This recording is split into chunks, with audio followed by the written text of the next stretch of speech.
the playoffs and was guaranteed to lose every single year. 0-7 in the Marvin Lewis era. All right. Joe Burrow, he's a quarterback of the future. I really, really like this guy. But he ain't no Big Ben. And by the way, Big Ben had to be isolated and quarantined to some degree. Why? Because he was potentially exposed to somebody who may have had it, but he didn't test positive for it, to my understanding. That's number one. Number two, completing 68% of his passes, 18 touchdowns, just 4 interceptions. That's number two. Number three, the problem for the Pittsburgh Steelers has been running the football. They've got to have 5 wideouts, for crying out loud. Deontay Johnson, Juju Smith-Schuster, Chase Poole, and all of these brothers, and all of that stuff. I get Claypool. I'm sorry. You got all of that going on. The bottom line is, against Cincinnati, you can run on them. You can run on the Cincinnati Bengals. They're in Pittsburgh as well, and again, they're the Bengals.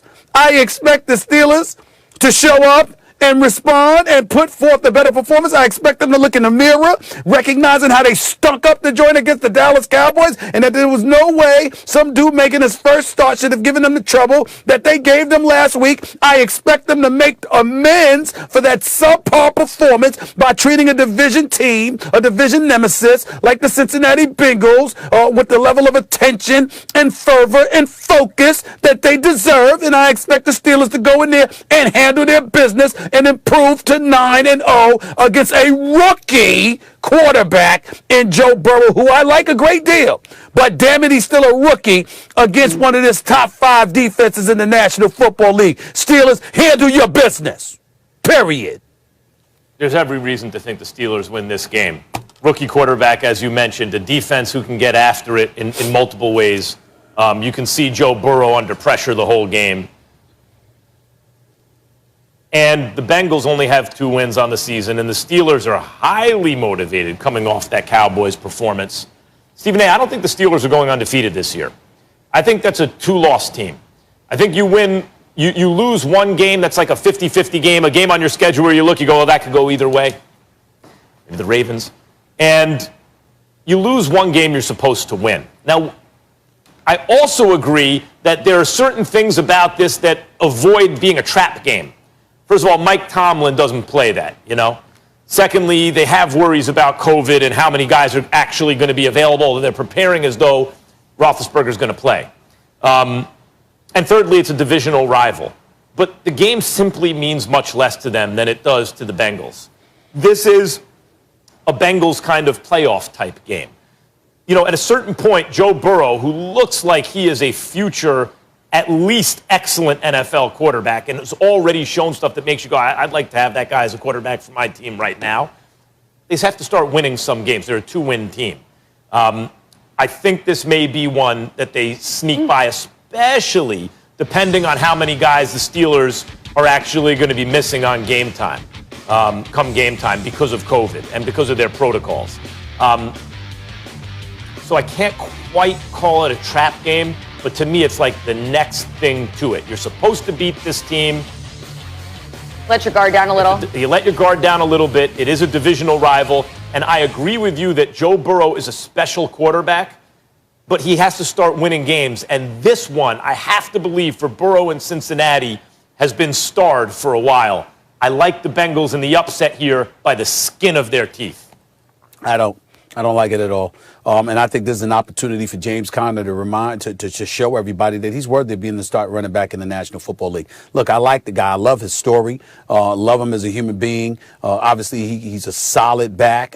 He's somebody that belongs in the NFL. But, Pittsburgh Steelers, particularly how they were spoiled by Le'Veon Bell those years that he was in Pittsburgh. I'm just waiting for James Conner to really, really break out, not be some methodical guy that just assists in moving the chains. But when you need him on a 3rd and 1 or a 4th and 1, he just can't deliver. I don't need that. I want somebody that's going to break out and make some noise. And I think Cincinnati's got like the 19th ranked rushing defense, if I remember correctly. I'm not sure. But I just need to see more from James Conner in this regard.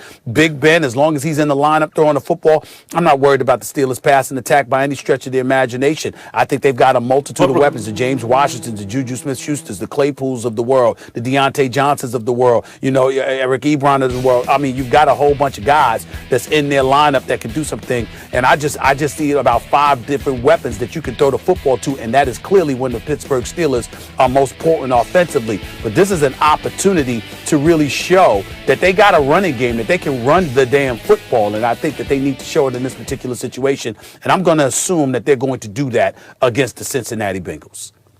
Don't forget, when you go through the COVID protocol, you can't be in the facilities, Stephen A. There are guys missing time with the team. Even if they clear eventually, they're missing time with the team. And there are 2 ways to look at the Dallas game. 1, Pittsburgh's going to be highly motivated to bounce back. 2, you really struggled against a bad team. If you have to say which direction you anticipate the Bengals going, and I anticipate them ascending. And even without Mixon, it's not like Bernard can't run the ball. Like, they have a running game, and they're going up. They can, and they're going up against a run defense that hasn't looked as stout as they've looked to start the season recently. So, yes, I expect Pittsburgh to be motivated. That's why I can't quite call it a trap game. But they're just not playing their best football right now, and there are reasons to believe, just based on practice time, protocols, even if they have their players, that football is going to get worse, not better. I like Cincinnati in an upset. Do you think the Steelers are going to go undefeated this year? No, I do not. Not by any stretch of the imagination, but I will tell you this. Because this is the kind of game you lose. If anybody could afford to sit out and not be around the team, it's Big Ben Roethlisberger. He's been there forever. He's about 38 years old. I mean, he's got 18 touchdowns, 40 interceptions, 68% completion percentage. I mean, the brother's been balling. So I look at Big Ben Roethlisberger. They know what they're going to get from him. I mean, I have faith in him that he can adapt to the time spent away from the team better than anybody else on their squad. I really do. I know this. I'm taking Bernard in DraftKings this week, Stephen A.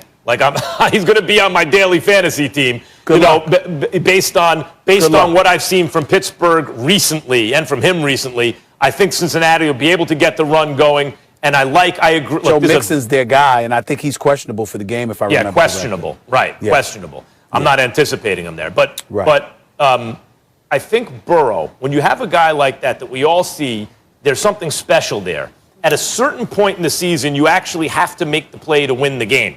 And I see this as that kind of game where it's going to come down to it, and I expect some Burrow heroics here, especially since I'm not saying this actually is a motivating factor, but people are aware. We're watching Tua and Burrow and Herbert, and Burrow was the #1 overall pick, and he's showing you why. Tua's come on recently, and the Dolphins have been winning, and the best of the bunch so far has been Herbert. And great athletes have internal motivation for sure, but they're also externally motivated. It's impossible not to be aware of those kind of things. I expect Burrow to step up big against the Steelers.